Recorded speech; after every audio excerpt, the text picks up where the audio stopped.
FBI confirms they have launched an investigation into the former division director of the Georgia Police Academy.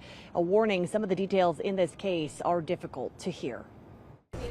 A man formerly in charge of teaching specialized law enforcement courses to officers across Georgia is now behind bars. 59-year-old Samuel Ray Ham is charged with child molestation and aggravated sexual battery. According to arrest warrants, he inappropriately touched a 14-year-old girl in Walton County on more than one occasion. The Walton County Sheriff's Office took Ham into custody Sunday.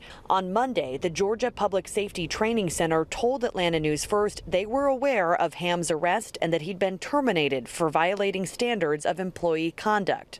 The Georgia Public Safety Training Center is about an hour south of Atlanta. It's the state's premier training facility for police, fire, and emergency officials.